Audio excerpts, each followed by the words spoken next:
Bismillahirrahmanirrahim. Assalamualaikum warahmatullahi wabarakatuh. Alhamdulillahirabbil alamin. Wassalatu wassalamu ala asyrafil anbiya'i wal mursalin wa ala alihi wa ashabihi ajma'in. Baik, saudara sekalian, bertemu lagi kita dalam kesempatan ini dalam mata kuliah tasawuf. Sekarang kita membahas materinya tentang sejarah perkembangan tasawuf. Pada sebelumnya kita membahas tentang sejarah muncul ya, sejarah lahirnya tasawuf ya, dan dasar-dasar tasawuf. Sekarang kita membahas tentang sejarah perkembangannya lagi. Bagaimana perkembangan tasawuf itu mulai dari abad pertama Hijrah ya sampai sekarang. Baik, kita langsung saja saudara sekalian. Nah, sejarah perkembangan tasawuf ya pada abad pertama sampai abad kedua itu didominasi oleh tasawuf akhlaki atau tasawuf sunni. Tasawuf akhlaki ini saudara-saudari adalah tasawuf yang didominasi oleh sifat akhlak seperti itu ya, atau yang dikenal dengan tasawuf sunni. Tasawuf yang murni dari Al-Quran dan Sunnah seperti itu. Kenapa dinamakan dengan sunni? Karena memang murni dari Al-Quran dan Sunnah, belum ada tercampur dengan pemikiran-pemikiran lain. Atau juga dikenal dengan akhlaki karena lebih terfokus kepada akhlak ya, amalan-amalan akhlak seperti itu. Nah, ini karena pada awal abad pertama dan kedua adalah masa Rasul sendiri, sahabat, kemudian tabi'in ya. Itu masa abad pertama sampai kedua. Itu adalah tasawuf akhlaki atau sunni. Kemudian masuk pada abad yang ketiga. Pada abad yang ketiga itu berkembangnya tasawuf falsafi. Sebenarnya akhir-akhir abad kedua ini tasawuf falsafi ini sudah mulai berkembang ya, mulai merebak. Puncaknya pada abad ketiga itu tasawuf falsafi. Tasawuf falsafi ini adalah tasawuf yang didasari oleh pemikiran-pemikiran ya. Pemikiran-pemikiran filsafat, artinya tasawuf yang berpikir tentang pemikiran-pemikiran seperti itu yang lahir dari dasar pemikiran-pemikiran, sehingga amalannya lebih juga didasari tentang pemikiran-pemikiran seperti itu. Artinya tasawuf falsafi ini adalah pengembangan lebih lanjut terhadap tasawuf itu sendiri. Nah, kemudian pada abad keempat, nah karena munculnya tasawuf falsafi ini ya, munculnya tasawuf falsafi, maka ini menjadi konflik orang sufi ya dengan fuqaha. Sufi inilah sebutan terhadap orang yang melaksanakan tasawuf ya. Tasawuf ini adalah kegiatannya, sufi ini adalah orangnya. Jadi pada abad keempat ini muncullah konflik ya, orang sufi dengan fuqaha. Apa konfliknya?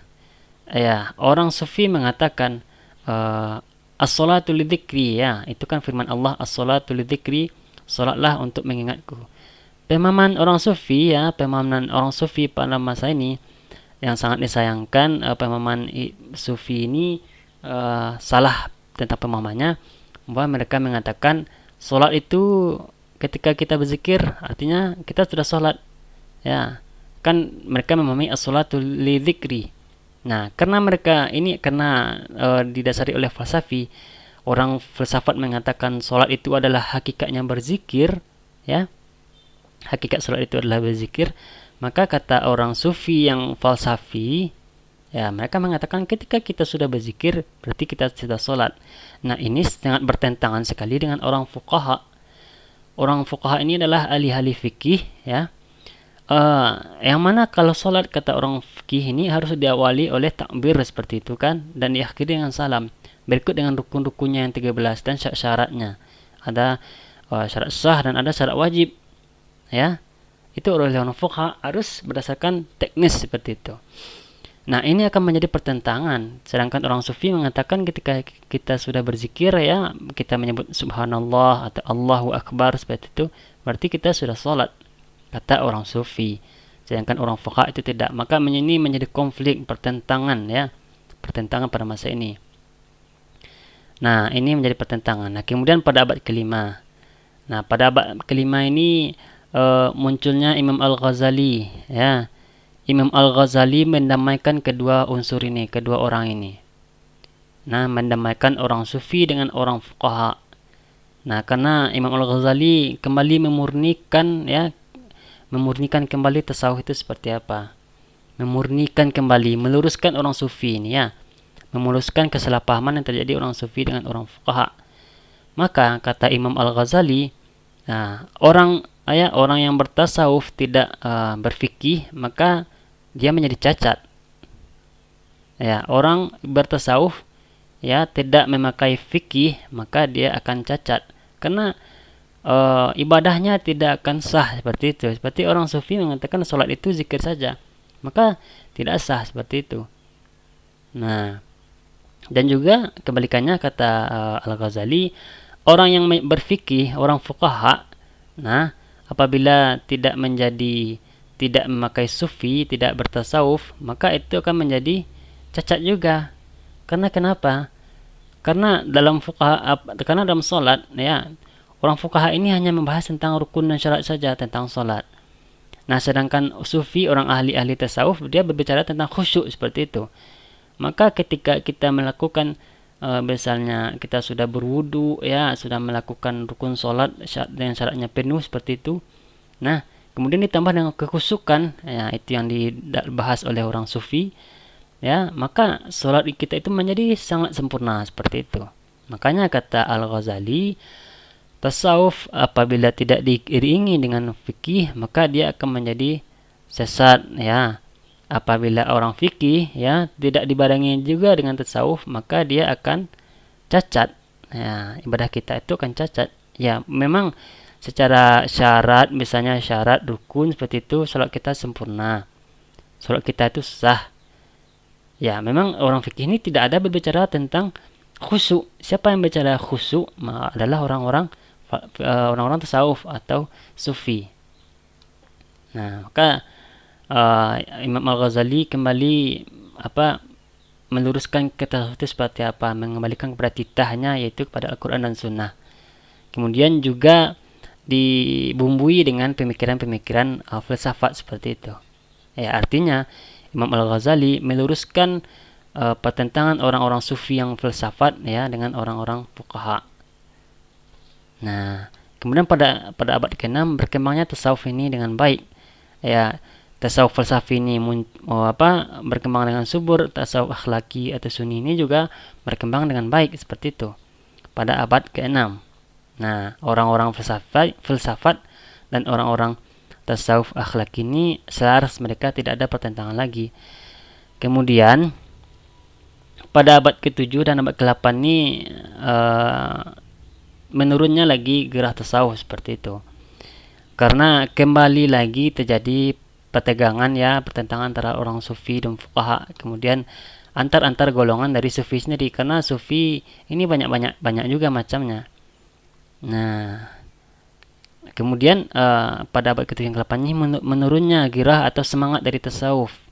Ya, semangat dari tasawuf. Kemudian pada abad ke-9 dan ke-10 pudarnya tasawuf. Ya, pudarnya tasawuf ini karena sangat pertentangannya semakin meruncing, maka pudar. Ini faktornya ada dua nih, faktor yang sangat utama karena kenapa gairah tasawuf ini kurang, kemudian pudarnya tasawuf ini, dua faktor yang sangat mempengaruhi. Faktor yang pertama kenapa pudarnya tasawuf atau bisa dikatakan tasawuf itu hilang ya, vakum seperti itu, karena yang pertama semangat orang ini sudah hilang karena adanya pertentangan intern antara orang sufi dan fuqaha. Ya, saling menyalahkan, bahkan saling mengkafirkan karena permasalahan intern. Kemudian yang kedua yang sangat mendominasi juga adalah karena datangnya orang-orang Eropa untuk menghancurkan Islam. Mereka mengadu-adu ya, semakin memanas-manasi, memperuncing permasalahan orang sufi dengan orang fuqaha. Itu juga sebenarnya karena orang-orang Eropa tidak senang dengan adanya Islam tersebut, dan mereka menghancurkan Islam dengan adanya tasawuf karena ada potensi di sini kehancuran seperti itu yang dilihat oleh orang-orang Eropa, orang-orang bangsa penjajah tersebut. Nah, mereka mengadu domba lah istilahnya antara orang sufi dengan orang fuqaha, sehingga pada masa itu tasawuf ini juga pudar. Karena harus kita ketahui saudara sekalian bahwa tasawuf itu merupakan salah satu unsur yang sangat memberikan semangat kepada orang-orang Islam untuk beribadah. Cuman sayangnya di sini risikonya juga sangat besar karena adanya munculnya tasawuf falsafi ini yang berpikiran liar. Nah, dari sini juga lah masuknya orang-orang Eropa yang menjajah tadi untuk menghancurkan Islam. Dia mengabur-ngaburkan filsafat ya, pemikiran tasawuf filsafat dan kembali memanas atau memperuncing konflik orang sufi dengan fuqaha. Kemudian ya lanjut kepada abad 11 sampai abad 12 adanya pembaharuan. Nah, pada masa ini adanya tokoh-tokoh pembaharuan seperti Muhammad Iqbal, seperti Rashid Ridha, kan seperti itu. Mereka ini muncul adanya pembaruan-pembaruan.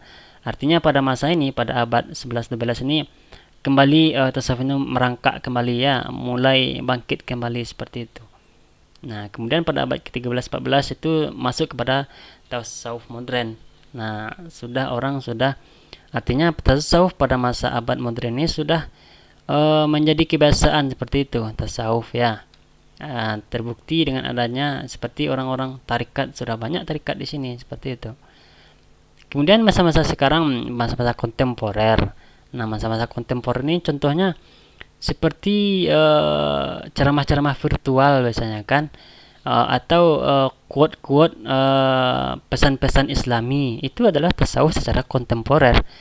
Misalnya kita melihat ceramah Ustadz Adi Hidayat atau Abdul Somad seperti itu sebenarnya adalah wujud dari tasawuf secara kontemporer. Nah, artinya dalam masa sekarang ini secara tidak sadar tasawuf itu memang sangat berkembang di masyarakat kita ataupun masyarakat dunia. Seperti tasawufnya kontemporer. Itu adalah tasawuf kontemporer, saudara sekalian. Artinya saudara sekalian, kalau kita tanya sekarang adakah tasawuf itu? Ada. Cuman kita terkadang tidak menyadari. Karena kembali lagi kita dalam pengertian tasawuf itu adalah amalan atau tingkah laku manusia yang akan mendekatkan kepada Allah.